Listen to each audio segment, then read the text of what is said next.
What's up, nerds? Welcome to In-Game. I'm Hoobs4, and Ubisoft, well, they finally said the quiet part loud. In a recent press release, Ubisoft unfolded some details regarding their recent endeavors and the plans moving forward.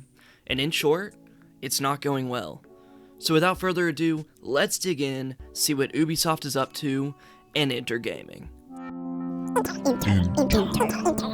Enter gaming. The high-profile games publisher Ubisoft is no stranger to criticism.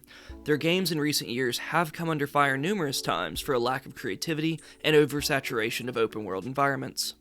Their recent press release title says as follows: Ubisoft strengthening strategic focus on biggest brands and live services with a new set of measures, cementing long-term growth and value creation prospects. That's a mouthful. But what does it mean? Let's take a closer look. Near the start of the report, Ubisoft touts their deep portfolio of IPs, which, that's fair enough. Ubisoft's portfolio includes some heavy hitters, including Assassin's Creed, Far Cry, Watch Dogs, and the whole Tom Clancy family of games, including Rainbow Six, The Division, Splinter Cell, and Ghost Recon. This is honestly a really great portfolio. But then it begs the question, what is going wrong? Ubisoft goes on to state that it is facing major challenges as the industry continues to shift towards mega brands and long-lasting titles that can reach players across the globe, platforms, and business models. They've tried shifting some of their biggest names to the strategy, but the games have yet to be released, and they admit that recent releases have not performed as well as they had hoped. They also cite worsening macroeconomic conditions and a slow holiday season for reasons to their underperformance. So now is a good time for me to jump in and talk about these reasons they bring up. This shift towards mega brands and long-lasting titles, that bothers me. The best-selling games of 2022 contain a variety of brands that are not necessarily long-lasting. Sure, there are the likes of FIFA 23 and Modern Warfare 2. That's to be expected. But what's their excuse for Elden Ring being the second highest seller? Or God of War Ragnarok and Horizon Forbidden West both being top 10 in sales? Those aren't mega brands by any means, just sequels that are successful. And they aren't long-lasting titles built around battle passes. Except for Elden Ring's multiplayer features, these are all highly successful single-player titles. They were all incredibly well-made games that played excellently, looked magnificent, and critics and players alike adored the outcomes. And the sales reflect that. So what does Ubisoft do then? How do they respond? Well, they start by canceling 3 more unannounced projects, on top of 4 already announced cancellations in July of 2022. They will also depreciate around 500 million euros of capitalized R&D surrounding free-to-play games and the newly canceled titles. Ubisoft also claims that they will save around 200 million more euros by targeted restructuring. I don't really know if this solves the problem though. Canceling more titles is not surprising, but it's a shame that work went into a total of now 7 canceled projects in the last year that haven't even been announced to the public. Restructuring is interesting considering how long their company structure has seemed to work in some regard. However, a multitude of cases in the last several years surrounding poor worker treatment and harassment, and with that, it's not really surprising that changes need to be made from the inside out. On top of all of this, Skull and Bones has been delayed a 6th time. For some reason, they are really digging into this title, and I can't really explain why. Yes, we enjoyed the pirate parts of Assassin's Creed Black Flag, but in 2023, the players are not exactly clamoring for some crazy pirate title. We have Sea of Thieves after all. This is not the kind of game that will be Ubisoft's saving grace, and yet they keep dumping time, money, and resources into a title that doesn't seem to make headlines, except for its inevitable delays. I think after all this, they still haven't addressed the elephant in the room. The games. That's what the people care most about, that's what you're a company for, and that's where they are failing.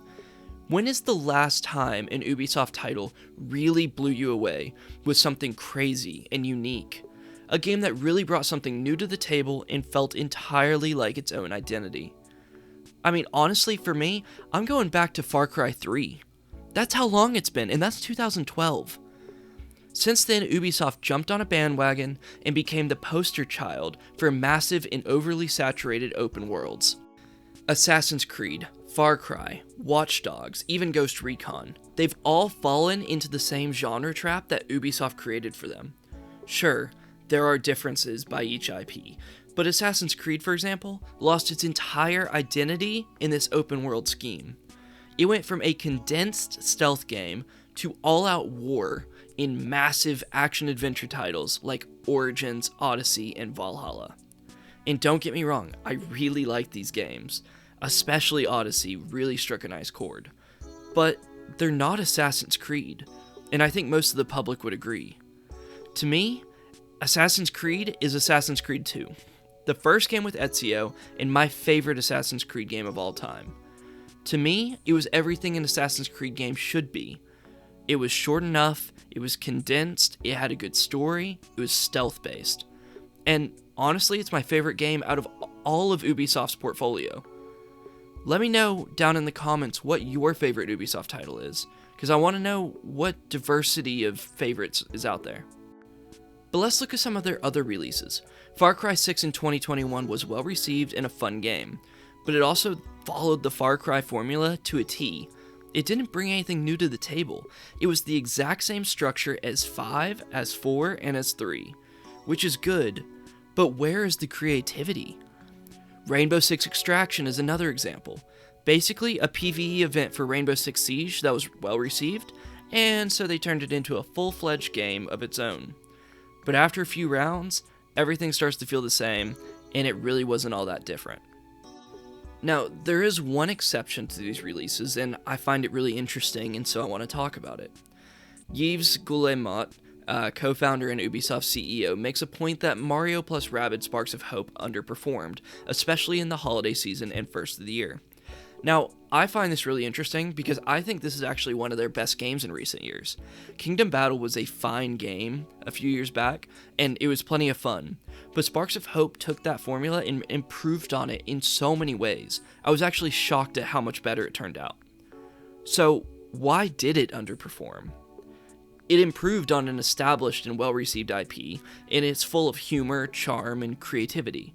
Many of the things that Ubisoft lacks in many of their other titles. But what went wrong? Did it not get marketed well? Does the Switch boast too much competition? Was there just simply not enough interest? Is everyone just waiting on a sale?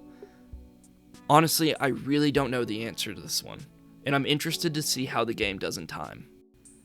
So I touched on what draws me to these games, and by that measure, what pushes me away. And I think a lot of it just comes down to the creativity.